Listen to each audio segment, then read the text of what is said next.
Oke, selamat pagi, selamat siang, selamat sore, selamat malam, teman-teman. Salam sehat dimanapun kalian berada.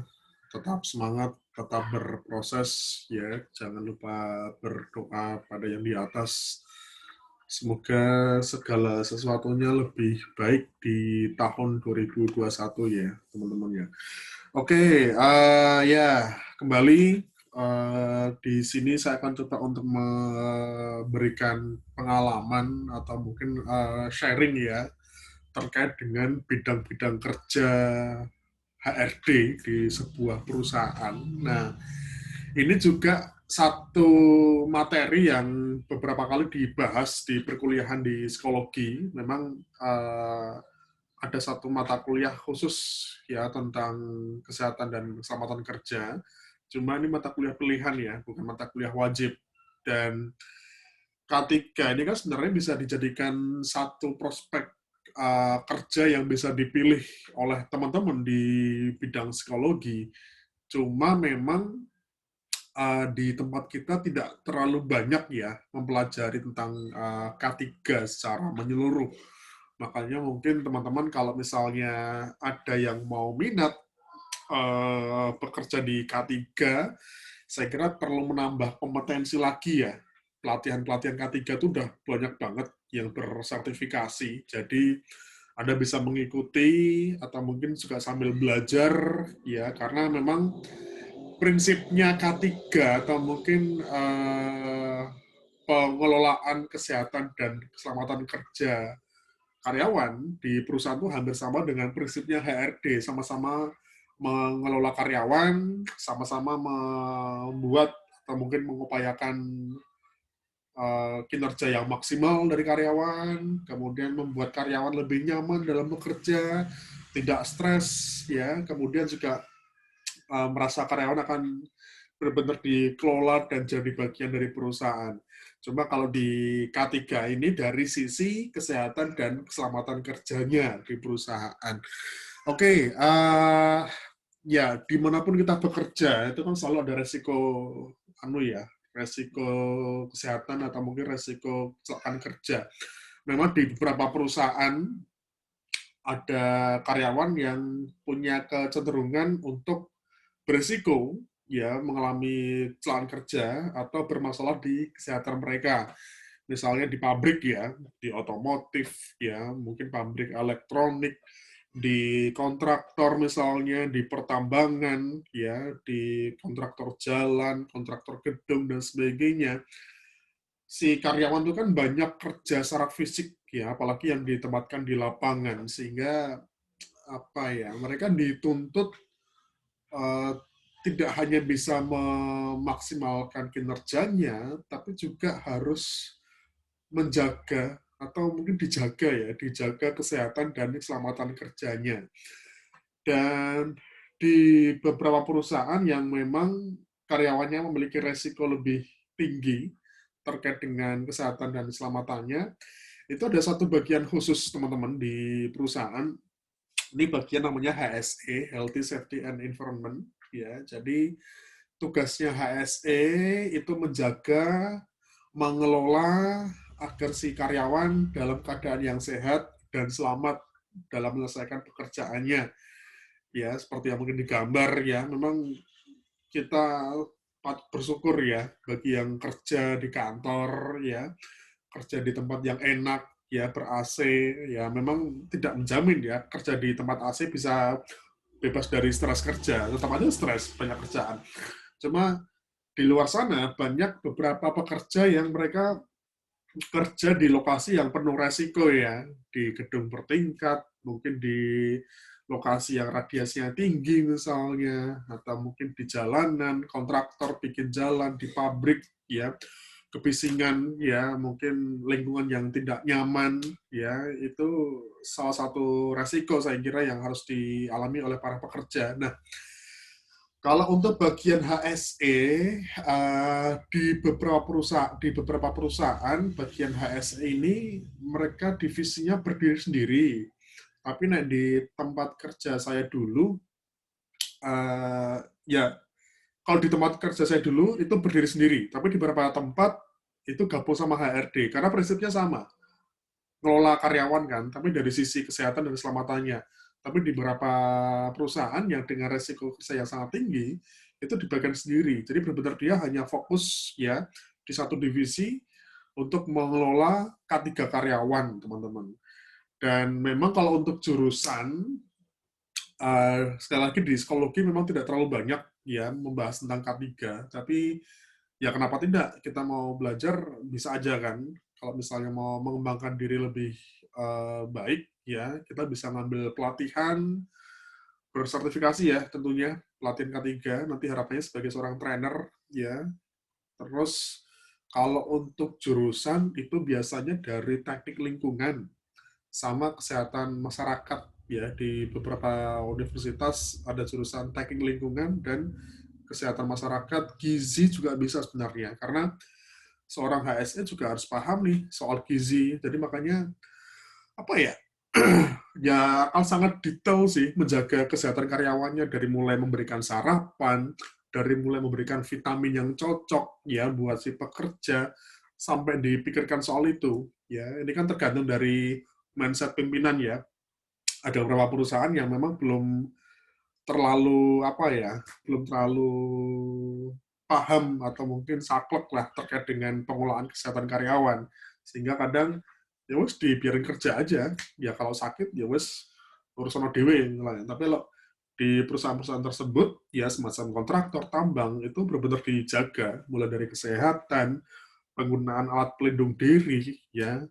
Kalau zaman sekarang ya prokesnya ya, protokol kesehatannya pakai masker, hand sanitizer, harus cuci tangan dan sebagainya, harus minum yang bergizi ya, minuman kesehatan dan sebagainya. Itu memang di bagian HSE ada sosialisasi, tidak hanya di pekerja lapangan tapi juga pekerja yang kerjanya di dalam kantor. Makanya memang kalau mungkin dari sisi gizi, dari sisi kesehatan, mereka tentu lebih paham ya mengenai apa vitamin yang dapat digunakan, terus mungkin prosedural untuk menjaga kesehatan, cuci tangan, dan sebagainya. Makanya kalau sekarang kita lagi rame-ramenya tentang COVID, Corona, protokol kesehatan, di bagian HSE, ya memang sehari-harinya seperti itu kerjaan mereka. Jadi menjaga semacam kamar mandi. Coba deh kalau misalnya Anda kerja di pertambangan, Anda kerja di kontraktor, eh, di tempat saya dulu, di kamar mandinya, itu bahkan ada poster penjelasan tentang penyakit-penyakit apa ya, saluran pencernaan, ya, kemudian ada indikator warna air kencing misalnya, kalau kuning ya kamu udah mau dehidrasi nih, harus minum misalnya. Nah, sampai segitunya. Artinya di setiap ruang itu selalu ada media untuk menjelaskan ke karyawan ya terkait dengan apa, bagaimana menjaga kesehatan. Makanya kadang apa ya, ya penting, ini buat perusahaan penting. Ya memang kita sebagai karyawan ya ketika dituntut untuk memaksimalkan kinerjanya harus disupport ya dari sisi kesehatan dan keselamatannya. Tapi memang tergantung mindset perusahaan ya. Kalau perusahaan-perusahaan yang skalanya masih tidak terlalu beresiko, masih skala menengah, ya itu memang belum terlalu dipikirkan. Tapi ketika perusahaan dengan skala resiko yang tinggi, itu ya dipikirkan. Makanya kalau lingkungan kerja sehat, ya kerjanya juga nyaman, enak kerjanya. Makanya kalau teman-teman lagi kerja di kantornya, suasana lingkungan ruangannya nggak enak, ya nanti akan mengganggu mood kita. Makanya kayak kebersihan dan sebagainya. Nah, HSE juga terkadang juga nanti koordinasinya dengan bagian umum, bagian OB ya, yang membantu membersihkan. Ya makanya kalau penggunaan apa hand sanitizer, terus penggunaan apa semprotan itu di beberapa mebel itu udah biasa mungkin di beberapa perusahaan tersebut. Ya. Oke, nah kalau untuk terkait dengan prospek kerja, memang ada beberapa biro atau lembaga yang memang mengkhususkan diri ya di bidang pengelolaan K3 di perusahaan. Memang tergantung tergantung kebutuhan perusahaan sendiri sih. Tapi kalau di perusahaan yang skalanya tinggi tadi, resikonya tinggi, bagian HSE itu permanen di perusahaan. Cuma memang ada beberapa lembaga, biro yang mendirikan lembaga K3 sendiri.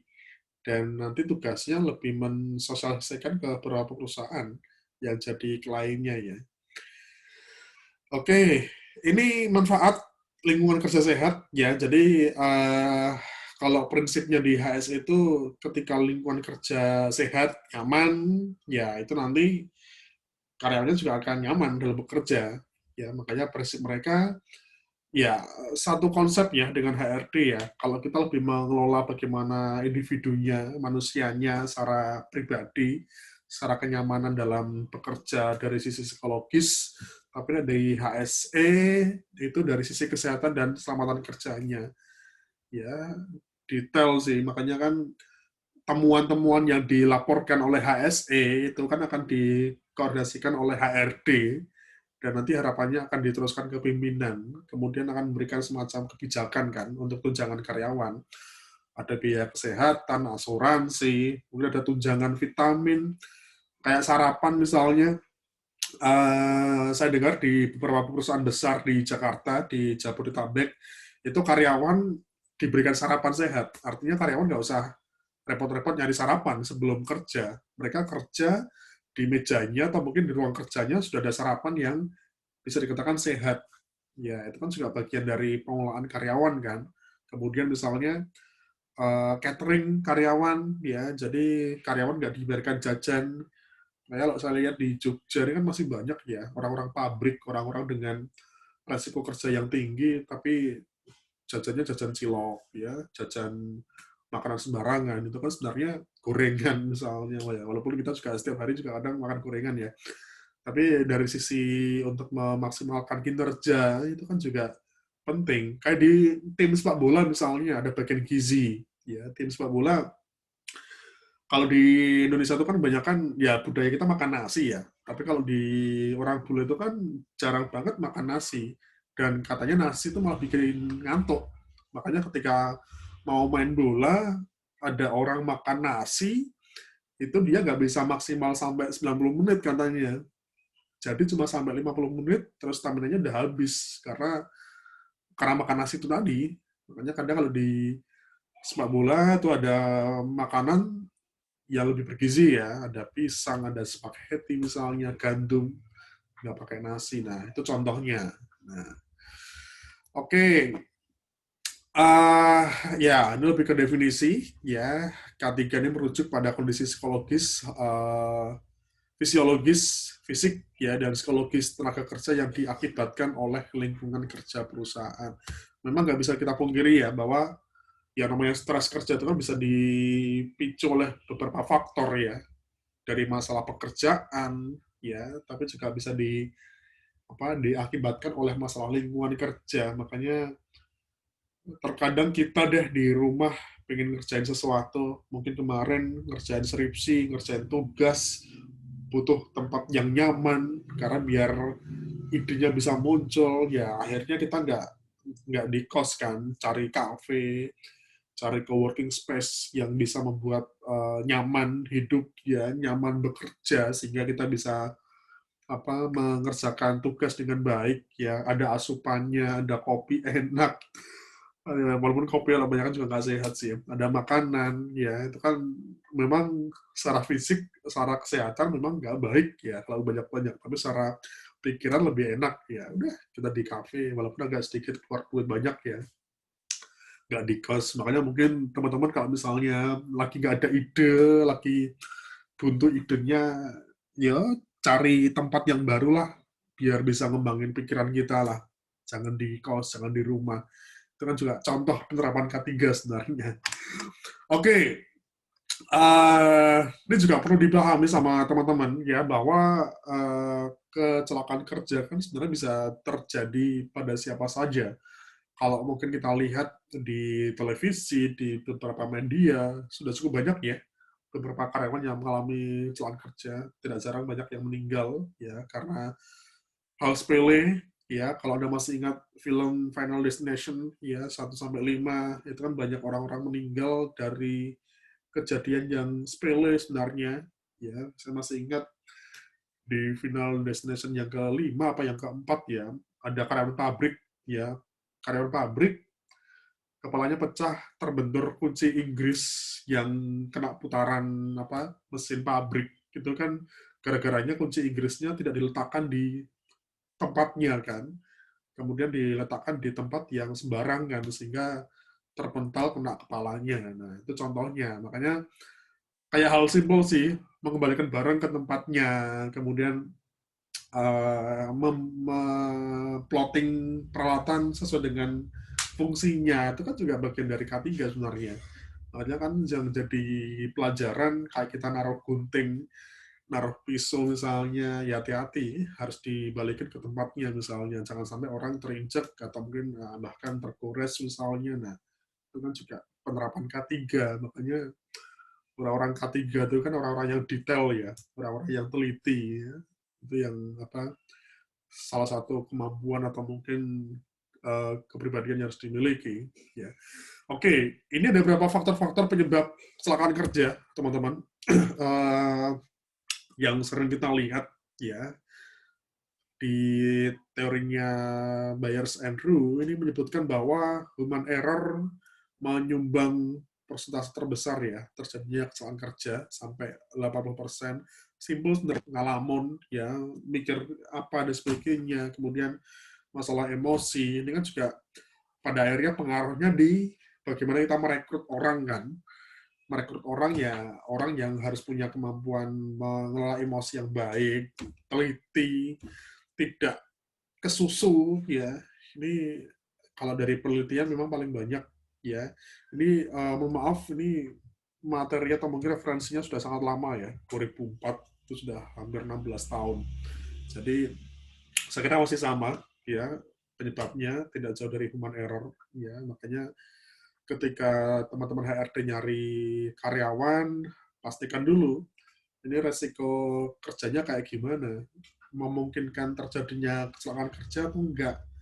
Makanya kalau kayak operator di pabrik dan sebagainya, itu kan walaupun mohon maaf pekerjaannya sepele, tapi kan secara pribadian juga harus dilihat seperti apa kan. Nah, kemudian lingkungan fisik ya itu juga bisa mempengaruhi kecelakaan kerja ya di pabrik ya, di pertambangan. Makanya kalau teman-teman next time ke pabrik ya, itu ada SOP-nya ya, ketika mau masuk pabrik pakai helm apa, helm insinyur ya, kemudian harus pakai sepatu APD, kemudian ketika kita berjalan di area pabrik sudah ada garisnya, tidak boleh melebihi dari garis. Nah itu kan contoh beberapa penerapan K3. Harapannya kita sebagai orang atau mungkin pengunjung itu bisa selamatlah dari potensi kecelakaan kerja.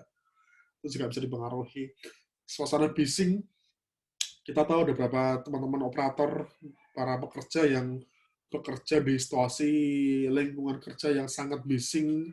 Saya masih ingat, saya pernah berkunjung ke pabrik tekstil di Magelang, ya itu di PT Primisima kalau nggak salah. Pas kita masuk ke bagian produksi, itu gila, suaranya kenceng banget, ya sehingga si karyawan harus pakai penutup kuping. Jadi pas saya masuk di situ bener kenceng banget, nggak denger apapun. Itu kan juga bisa memicu stres kerja kan, teman-teman kan.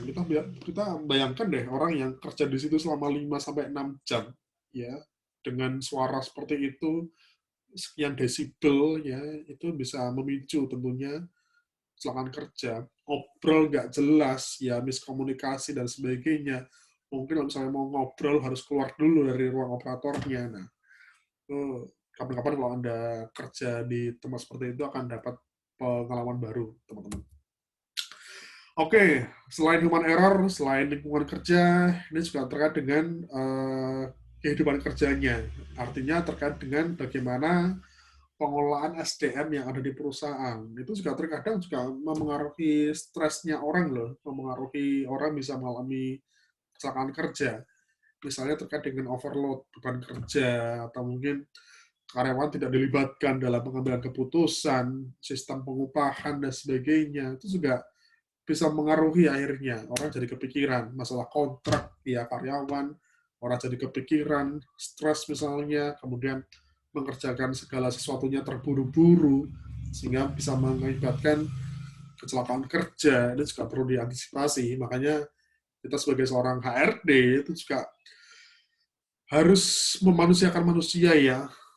Seperti apapun apa ya bagaimana kebijakan perusahaan, tetap kita sebagai seorang manusia juga harus menjaga ya moodnya si karyawan ya, bagaimana mereka menghadapi kebijakan perusahaan itu juga kita harus mendampingi agar mereka bisa menyesuaikan diri akhirnya kan. Nah, oke, nah ini tugasnya seorang HSE ya teman-teman. Jadi biasanya kalau HSE itu kan punya beberapa program, bisa bulanan, bisa mereka bikin program tahunan ya, program rutin yang digunakan untuk bisa apa ya mengurangi potensi kecelakaan kerja, bisa memaksimalkan kinerja, meningkatkan kesehatan. Makanya tugasnya HSE itu ya fokus ya caranya kamu bisa menjaga kesehatan karyawan.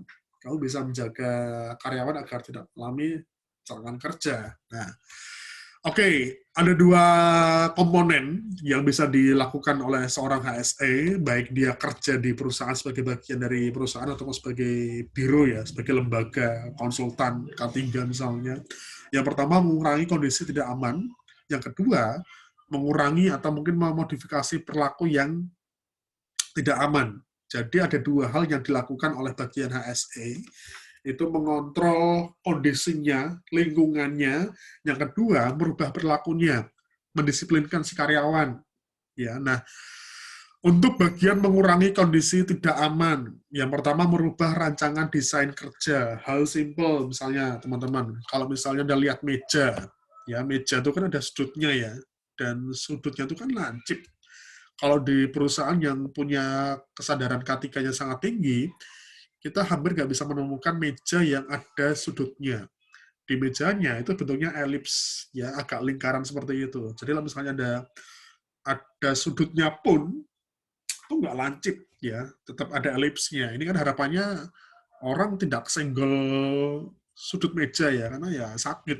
Ya ini sampai detail seperti itu. Masalah kursi misalnya, nah, Anda mungkin pernah tahu kursi-kursi yang ada di apotek atau mungkin di ruang tunggu stasiun yang mengikuti bentuk tulang belakang, itu kan kursi yang sehat ya. Itu juga banyak diterapkan di beberapa perusahaan ya. Penerapan ergonomi pada alat kerja, misalnya kayak nih contohnya nih garpunya anak saya. Kalau contohnya kayak sendok, kayak pegangan panci ya, itu kalau misalnya Anda perhatikan, pegangan garpunya itu kan ngikuti kontur atau mungkin ngikuti kontur jari kita, ya sehingga pas kita megang garpunya, megang pegangan panci itu kan disesuaikan dengan lekuk jari kita kan, sehingga membuat kita lebih nyaman untuk memegangnya daripada yang polos ya seperti ini, ya ada potensi mungkin licin dan sebagainya. Nah, sampai sedetail itu kan, makanya penciptaan beberapa peralatan sehari-hari itu kan juga menerapkan prinsip K3. Kayak kursi deh, kursi kantor yang bisa jalan sendiri itu kan juga ngikuti tulang belakang kan, sehingga pas kita duduk nyaman, ketinggiannya bisa diatur ya bagi yang orang tinggi, orang yang pendek misalnya. Terus semacam apa lagi ya, semacam meja ketika kita mengetik di komputer ataupun di laptop, itu kan diusahakan siku kita itu kan paling tidak 90 derajat ya. Nah, ini kan juga bisa mengurangi potensi sakit encok, pegel linu, sampai dipikirkan sedetail itu, teman-teman. Makanya harus apa ya? Harus bersyukur, harus berbangga kalau di tempat teman-teman ada bagian HSE, karena sampai detailnya seperti itu diatur kan. Nah, kayak apa tidur aja dulu pernah ada bantal apa bantal yang dijual menyesuaikan apa tulang leher ya, membuat kita lebih nyaman dalam tidur misalnya. Nah, bisa macam-macam. Oke, makanya teman-teman ketika melihat atau mungkin melakukan observasi, katakanlah di ruangan, di lingkungan fisik kantor, itu kan selalu mencatat ya, bisa setiap minggu, bahkan mungkin bisa setiap hari. Ini kan juga berkoordinasi ya dengan bagian umum biasanya. Kalau misalnya ada lantai yang pecah, lantai licin misalnya, atau mungkin listrik, kabel yang gantung dan sebagainya, sampai sedetail itu teman-teman. Ya, makanya kalau Anda kerja di perusahaan-perusahaan seperti itu, ya insya Allah akan sangat aman dan nyaman dalam bekerja, karena segala sesuatunya sudah diatur. Ya. Oke, kalau tadi mengurangi atau mungkin mengelola lingkungannya, nah kalau ini kita mengurangi tindakan tidak amannya, artinya kita memberikan training. Makanya teman-teman yang di bagian K3, di bagian HSE, salah satu tugasnya kita memberikan pelatihan atau mungkin semacam sosialisasi ya pada karyawan, menjelaskan pentingnya K3, kemudian penerapan langsungnya di lapangan seperti apa. Nah, misalnya kalau di bagian HRD, bagaimana merekrut karyawannya, harus sesuai dengan konteks pekerjaannya, seperti tadi ya, meminimalisir human error, biar nggak stres, ya udah cari orang-orang yang bisa pintar mengelola emosi, mampu mempertahankan ketahanan kerjanya misalnya. Nah, kemudian juga menggunakan brosur, poster, ini seringkali kita lihat ya di beberapa pabrik ya, upayakan K3 dan sebagainya, beberapa sosialisasi, gunakan APD, gunakan sepatu yang gede banget itu, ya itu beberapa contoh pengelolaan perilaku ya mengenai K3. Ini beberapa contoh teman-teman, contoh kegiatan-kegiatan untuk pengelolaan K3.